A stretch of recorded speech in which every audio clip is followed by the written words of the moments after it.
राजनीति में शब्दों का मायाजाल बहुत बड़ा है। ठीक इसी तरह भाजपा पर मायावती का संघ तुष्टीकरण वाला हमला एक बड़ा दांव माना जा रहा है। शुरुआत आरएसएस पर बैन की मांग के साथ की गई, लेकिन माना जा रहा है कि आने वाले दिनों में इसके साथ कई नई मांगें भी जोड़ी जाएंगी। बसपा का शुरू से ही आरोप रहा है कि भाजपा संघ के रिमोट से चलती है। आरोप यह भी रहा है कि इस रिमोट की बैटरी मुस्लिम विरोध से रिचार्ज होती है।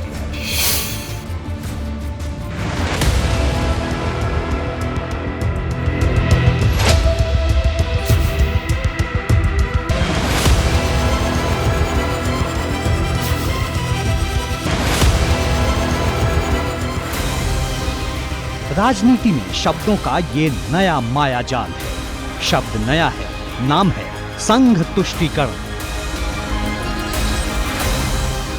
अब तक आपने भाजपा नेताओं को विरोधियों पर मुस्लिम तुष्टीकरण के आरोप लगाते खूब सुना होगा। अब इसी तर्ज पर बसपा अध्यक्ष मायावती ने भाजपा पर हमला बोलने के लिए संघ तुष्टीकरण का आरोप लगाया है। मायावती ने तंज भरे शब्दों में ट्वीट किया, केंद्र द्वारा पीपुल्स फ्रंट ऑफ इंडिया पर देश भर में कई प्रकार से टारगेट करके अंततः अब विधानसभा चुनाव से पहले उसे और उसके 8 सहयोगी संगठनों के साथ प्रतिबंध लगा दिया है। उसे राजनीतिक स्वार्थ व संघ तुष्टीकरण की नीति मानकर यहाँ लोगों में संतोष कम व बेचैनी ज्यादा है। मायावती ने केंद्र सरकार की तरफ से लगाए गए पीएफआई पर प्रतिबंध को सियासी फायदे और राष्ट्रीय स्वयंसेवक संघ को खुश करने की नियत से उठाया गया कदम बताया, तो ये बात भाजपा को बेहद चुभ गई। उत्तर प्रदेश सहित कई राज्यों ने भारत सरकार को यह अनुरोध भेजा था कि ऐसे संगठन को प्रतिबंधित करना चाहिए जो समय समय पर हिंसा फैलाते हैं। तो ऐसे संगठन को प्रतिबंधित किया गया है। जो केवल मुस्लिम वोटों की फसल काटना चाहते हैं उनको आने वाले समय में इसकी भारी कीमत भी चुकानी पड़ेगी। और हिंदू की कौन कहे, उनको मुसलमान भी वोट नहीं देगा, क्योंकि मुसलमानों में भी एक बहुत बड़ी संख्या ऐसी है जो पीएफआई के विरोध में है। बसपा प्रमुख ने भाजपा पर सिर्फ संघ के तुष्टीकरण के चुभने वाले आरोप ही नहीं लगाए, उन्होंने सीधे सीधे अपने ट्वीट में आरएसएस पर बैन की मांग भी कर डाली। विपक्षी पार्टियां सरकार की नियत में खोट मानकर इस मुद्दे पर भी आक्रोशित व हमलावर है और आरएसएस पर भी बैन लगाने की मांग खुलेआम हो रही है कि अगर पीएफआई देश की आंतरिक सुरक्षा के लिए खतरा है तो उस जैसे अन्य संगठनों पर भी बैन क्यों नहीं लगना चाहिए।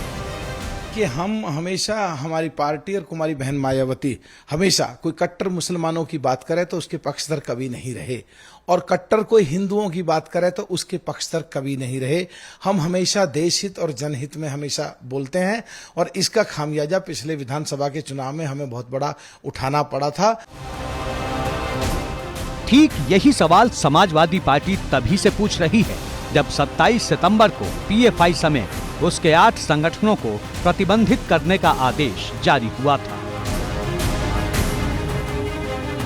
आरएसएस भी है तो आरएसएस बताओ कौन सी काम नहीं करती, तो आरएसएस पे कोई बैंड लगाया इन्होंने। आरएसएस ऐसा कौन सा गलत काम करती है, आपको क्या लगता है? कौन सा ऐसा देश विरोधी काम कौन सा आरएसएस करती है? मुसलमानों को जितना नुकसान पहुंच सकता था या पहुंचा सकते हैं, मुसलमानों के खिलाफ फर्जी कार्रवाइयाँ हमारे रसूल सल्लल्लाहु अलैहि वसल्लम के सिलसिले में कि यानी ये जो उन्होंने इंसल्ट करने की बात कही, तो उस पर भी कोई आज का एक्शन नहीं हुआ। अब भाजपा जवाबी सवाल दाग रही है। वो पूछ रही है कि आतंकियों से रिश्ते रखने वाले पीएफआई को लेकर विरोधी दलों को इतनी हमदर्दी क्यों है। आरएसएस पर बैन लगाने की मांग पर भाजपा ने तीखा पलटवार किया है।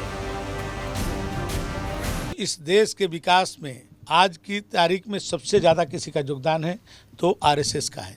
तो आरएसएस का पीएफआई से तुलना करना ये बहुत ही दुखद है, और जो काम सरकार नहीं कर सकती है वो काम आरएसएस करती रही है। पीएफआई पर बैन के बाद आरएसएस पर बैन की विपक्षी दलों की मांग को लेकर सियासी बहस का नया विमर्श खड़ा हो रहा है, जिसमें कुछ सवाल चर्चा के केंद्र में है। सवाल है कि क्या आरएसएस पर निशाना साधने से मुस्लिम वोट बढ़ते हैं? क्या पीएफआई से संघ की तुलना सियासी दांव है या मजबूरी? सियासी तराजू पर पीएफआई की आरएसएस से कैसी तुलना? ऐसा पहली बार नहीं है कि जब संघ के नाम पर भाजपा विरोधी तमाम दल एक सुर में बात कर रहे हों, लेकिन इस बार बात अलग है। बात प्रतिबंध की मांग तक पहुंच चुकी है। एबीपी गंगा के लिए ब्यूरो रिपोर्ट।